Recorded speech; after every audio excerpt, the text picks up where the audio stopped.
Skuad Garuda bersiap menghadapi Jepang di laga terakhir Grup C kualifikasi Piala Dunia 2026 zona Asia. Meski timnas sudah lolos ke putaran keempat, laga ini tetap penting untuk meningkatkan kepercayaan diri para pemain. Lalu apa yang harus disiapkan untuk laga di Osaka nanti? Kami membahasnya bersama dengan analis sepak bola Binder Singh yang telah bergabung bersama kami di Kompas Petang. Dan juga sudah bergabung bersama kami Ibu Yohana Kambu, ibu dari pemain timnas Ricky Kambuaya. Selamat petang semuanya, selamat petang. Selamat petang. Selamat sore, Mama Yohana. Ya, selamat sore. Ini anak Mama yang tercinta ini sedang berada di Osaka begitu, tengah bersiap untuk menampilkan penampilan yang terbaik pada saat melawan Jepang. Terakhir berkomunikasi seperti apa?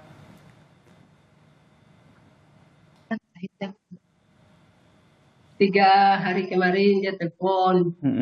Itu Mama dan Vicky sampaikan bahwa Mama berdoa agar dia bertanding di Jepang bisa berhasil. 3 hari terakhir ya. Kemarin atau hari ini ada berteleponan dengan Ricky, Mama? Tidak, 3 hari kemarin. Ada Ricky ada minta doa khusus tidak, Mama? Ricky ada minta doa. Ricky ada minta doa khusus. Ya, Ricky ada minta doa khusus. Apa doa yang ingin dia ingin selalu diminta kepada Mama? Iya, dia ingin minta doa dari Mama. Mama berdoa semoga Ricky punya talenta ini terus terus bertanding. Terus Mama berdoa Tuhan pimpin dia, Tuhan jaga, Tuhan melindungi. Jadi setiap Ricky bertanding itu kan untuk Mama harus berdoa. Tapi biasanya dia bertanding, Mama tidak nonton. Nanti Mama hanya di rumah saja, Mama berdoa. Sampai nanti Ricky bertanding sudah menang.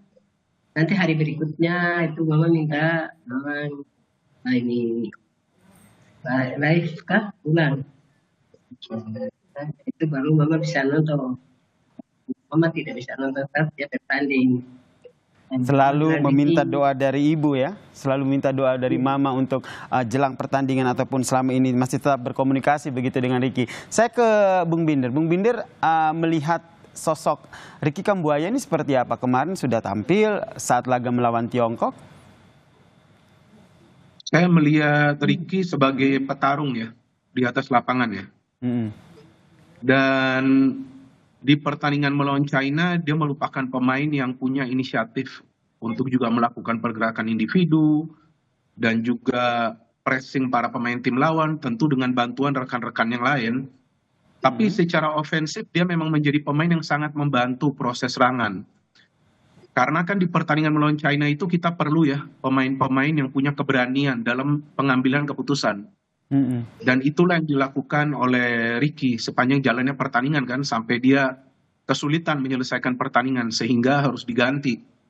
Bahkan karena Ricky lah ada penalti bagi timnas Indonesia kan, karena dia masuk itu. Dia masuk, dia pressure pemain China dan dia memaksa pemain China itu melakukan pelanggaran. Jadi ya kalau kita berbicara soal pertandingan melawan China, tentu semua orang punya penilaiannya masing-masing ya untuk pemain terbaik. Tapi saya dari awal setelah pertandingan selesai, saya sudah posting di akun IG saya, di story-nya saya sudah mengatakan di sana bahwa bagi saya man of the match adalah Ricky Kambuaya. Karena dia diberikan kepercayaan tampil dari awal, dan di round 3 ini di pertandingan melawan China itu pertama kalinya Ricky tampil dari awal sebagai starter. Dan dia menjawab kepercayaan dari pelatih. Itu sangat penting. Jadi dia menjalankan tugas dia dan dia bertanggung jawab atas setiap keputusan yang dia ambil di atas lapangan. Tentu yang kita harapkan form ini bisa lanjut ke pertandingan-pertandingan lainnya. Jadi menurut Anda saat laga melawan Jepang, Patrick Kluivert juga akan tetap menurunkan Ricky Kambuaya dari menit awal? Nah ini yang masih menjadi sebuah misteri bagi saya, karena taktiknya mau seperti apa. Seperti yang tadi saya katakan, lawan China kan Ricky ofensif. Nah apakah melawan Jepang masih mau main dengan skema yang sama ofensif? Karena bermain away melawan tim terkuat di Asia. Meskipun Jepang kan tidak memanggil semua pemain pilar mereka. Jadi ini kembali tergantung lagi dari pelatih maunya mainnya seperti apa. Dan ada juga sekarang kan Marcelino yang sudah kembali kan. Karena kemarin itu kalau saya lihat perannya Ricky Kambuaya menjalankan perannya antara Marcelino atau Orat Mangun. Kan dua-duanya absen tuh di pertandingan melawan China. Bisa juga Ricky diturunkan dari awal karena walaupun dia gak main ofensif, tapi bisa juga dia bermain sedikit bertahan kan di tengah. Memang Ricky punya kemampuan itu untuk bertahan dan menyerang sama baiknya. Oke, jadi Karena menurut Anda kemampuan tidak dia- hanya untuk ditaruh di lini menyerang begitu, tapi juga bisa Ya. ditaruh di tengah begitu ya? Bisa juga. Seperti lawan Bahrain kan dia mainnya dari tengah. Kalau ditaruh di depan lagi, ini kan biasa kalau kemarin sempat ngobrol juga bahwa performanya Ole Remen ini kurang oke, kurang maksimal begitu karena tidak ada pasangannya, yaitu ada Ratmangun dan juga ada si Marcelino di situ. Sebetulnya Ole itu sulit mendapatkan peluang karena dia terlibat juga dalam proses membangun serangan. Jadi dia harus turun juga kan ke second line. Nah, masalahnya pada saat dia turun ke second line, kita tidak melihat ada pemain lain yang bisa masuk ke ruang terbuka di area pertahanan China, Mas. Nah, itu yang menjadi masalah. Jadi karakter dari Ole ini bukan menunggu bola di depan, tapi ikut terlibat dalam proses serangan. Jadi memang harus ada support yang lebih baik. Nah, biasanya yang support itu kan adalah antara Marcelino ataupun Ragnar kan. Oke. Nah, yang Jadi diharapkan yang ingin saya tanyakan ke Bung Binder ini ketika nanti ada Marcelino di sana kemudian disandingkan dengan Ratmangun dan juga Ole Romeni di lini serang begitu. Kalau posisinya Ricky Kambuaya ini bisa berada di lini tengah menurut Anda? Iya bisa. Karena lawan Bahrain juga dia bermainnya kan di tengah. Bisa juga dia bermain di tengah karena kan biasanya Tom Hay juga tidak bermain full kan. Dia biasanya diganti setelah menit ke-70 kan, bisa juga dia bermain di tengah. Tapi kan melawan Jepang kan Ragnar juga tidak akan bermain kan, absen kan. Marcelino akan turun. Oke, saya mau ke Mama Yohana dulu. Mama Yohana, apa saja yang sudah diceritakan oleh anak Mama begitu si Ricky Kambuaya terkait dengan pertandingan lawan Tiongkok kemarin dan juga nanti saat bertanding melawan Jepang ini. Tapi Mama jangan dijawab dulu ya. Kita lanjutkan diskusi kita usai jeda berikut ini. Tetaplah bersama kami di Kompas Petang.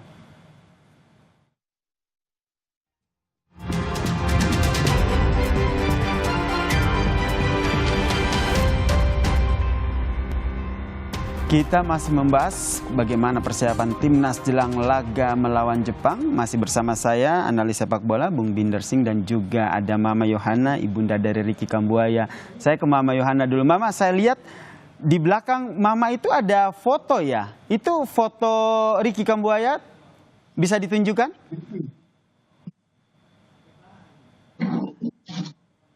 Iya, ini fotonya Ricky Kambuaya. Coba Mama ceritakan dulu, itu foto Mama yang pasang atau memang Ricky yang taruh di situ? Ricky yang taruh di sini. Kapan itu? Ini dia main di Persibaya. Oke. Kalau dari Mama sendiri sebagai orang tua melihat talenta ataupun bakat dari Ricky ini sejak kecil atau bagaimana Mama? Waktu itu dia bersama dia punya kakak dari Petani. Mereka selalu sekolah kalau pulang. Orang pokoknya itu harus main-main bola-bola kecil. Main di kompleks kayak begitu. Tapi papanya Ricky dorong dia untuk mereka terus bertanding, latihan itu. Tapi mama tidak bisa. Mama punya kemauan harus sekolah. Saja. Cuma katakan bahwa Ricky main bola nanti pada akhirnya ada pensiunan, gitu. Dia harus sekolah. Begitu, tapi papanya Ricky punya kemauan untuk sekolah, harus olahraga, harus main bola di kongres. Itu dari kongres saja. Nanti dia berangkat main pertama, dia 2 toh. Dia 2 di Mojokerto. Oke, jadi waktu kecil suka main bola tapi tetap harus sekolah dulu ya, diselesaikan begitu. Baru bisa menjadi pemain bola profesional seperti sekarang. Sekarang Mama melihat Ricky Kambuaya sudah menjadi salah satu pemain timnas, kemudian ini nanti akan laga melawan Jepang. Apa yang menjadi kebanggaan dari Mama? Ya itu Mama bangga sekali dan Mama bersyukur kepada kepada Tuhan. Sebab bukan itu kebetulan, tapi itu adalah suatu talenta yang Tuhan kasih. Baik. Mama, Saya ke Bung Binder. Bung Binder, kalau kita lihat ini apa yang disampaikan oleh Patrick oleh tim oleh PSSI, yaitu Ketum PSSI Erick Thohir yang bilang timnas Indonesia akan bermain all out begitu. Anda membacanya all out di sini seperti apa? Ya, all out-nya artinya bermain sebaik mungkin. Bermain sebaik mungkin dan bermain lepas. Karena kan sudah dipastikan lolos ke round 4. Tapi seperti yang juga saya jelaskan sebelumnya dengan Anda di Kompas TV, bahwa pertandingan lawan Jepang itu kan bukan uji coba atau bukan formalitas. Ya, jadi apa yang dikatakan oleh Ketua Umum PSSI Pak Erick Thohir ya betul. Harus all out artinya tetap mainnya serius. Kalau soal strategi itu kan kita perlu menunggu dari Patrick Kluivert mau main strateginya seperti apa. Pertimbangannya banyak kalau mau main menyerang, ya kan? Karena melawan tim yang produktif di round 3 ini, tim yang dijuluki mesin gol ini Jepang. Mereka main bola bukan untuk possession, tapi mereka main bola untuk cetak gol dan menang. Jadi kalau soal strategi ini, saya pikir kalau mau main menyerang tentu pertimbangannya sangat banyak. Kalau mau main defend and counter itu lebih ideal, tapi kita tunggu nanti strateginya seperti apa. Dan soal match fitness dari para pemain ini lebih penting lagi, Mas.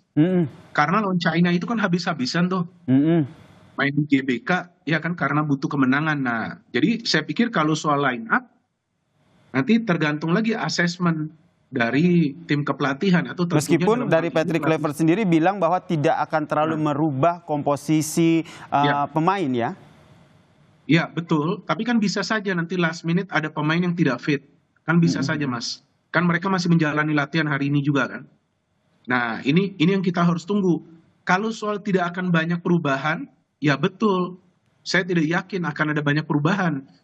Karena walaupun ini bukan pertandingan yang menentukan lagi, karena timnas Indonesia kita sudah lolos ke round 4, tapi kan perlu juga menjaga chemistry di antara para pemain, iya kan? Jadi kalaupun mau ada perubahan, saya pikir tidak akan terjadi perubahan yang besar-besaran gitu. Mungkin seperti Marcelino kembali bermain, Martin Pas kembali bermain, satu pergantian lagi di tengah dan satu pergantian lagi di belakang yang sewajarnya saja. Oke, jadi menurut Anda tidak akan ada perubahan yang terlalu besar begitu ya dengan komposisi dibandingkan dengan bermain dengan lawan Tiongkok kemarin. Kalau saya ingin menanyakan soal bagaimana dengan Jepang sendiri. Anda melihat ini akan all out atau menurunkan layer keduanya karena mereka juga sudah otomatis lolos begitu ke Piala Dunia. Iya, memang pelatih Jepang kan tidak memanggil banyak pemain-pemain intinya kan. Bahkan ada 7 debutan kan. Jadi ya kemungkinan memang ini yang turun ini bukan Jepang yang sebenarnya. Tapi bukan berarti ini Jepang yang lemah. Tetap aja ini Jepang yang kuat. Karena konsep permainan Jepang itu tidak berubah. Lawan Australia, oke betul, Australia bisa menang. Hasil akhirnya Australia menang. Tapi Jepang itu mengurung Australia. Dan memang Australia itu dengan pelatih baru mereka nih, Popovich kan sebelumnya kan pelatihnya beda tuh. Graham Arnold. Setelah lawan Indonesia kan dia diberhentikan. Kemudian masuk nih Popovich. Nah strategi Popovich ini memang bertahan counter. Seperti yang mereka lakukan lawan timnas kita tuh. Waktu mereka menang telak kan banyak counter. Jadi memang Australia ini pintar dalam bertahan. Sehingga mereka kebobolan.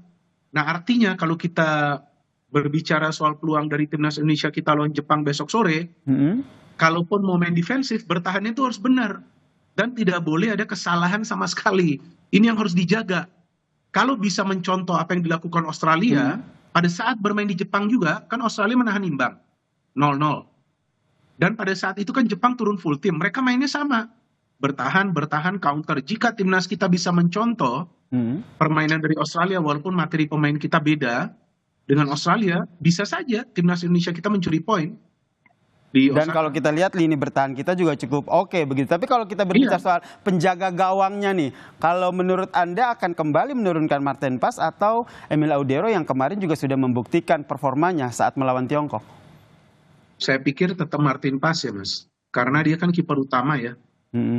Jadi saya pikir tetap akan Martin Paes yang diturunkan, dan memang Emil tidak kebobolan, tapi kalau saya melihat di babak pertama ada 1-2 kesalahan yang dia lakukan yang kemudian bisa dia recover ya. Jadi saya pikir kalau soal ketenangan memang Martin Paes lebih unggul, tapi ya nanti kita lihat jika Kluivert memilih mainkan Emil Audero juga, ya itu nanti adalah keputusan dari pelatih. Tapi logisnya yang dimainkan kembali adalah Martin Paes karena dia kiper number 1 dari timnas Indonesia. Kita nantikannya seperti apa starting 11 yang nantinya akan dipilih oleh Patrick Kluivert. Ini biasanya sejam sebelum pertandingan nih baru kita lihat nih siapa aja nih starting 11 yang akan diturunkan oleh Patrick Kluivert. Yang jelas Bung Binder maupun Mama Yohana tetap berharap ya timnas Indonesia akan memberikan penampilan yang terbaik dan juga menang saat laga esok hari. Terima kasih Bung Binder dan juga Mama Yohana telah bergabung bersama kami di Kompas Petang. Salam sehat semuanya.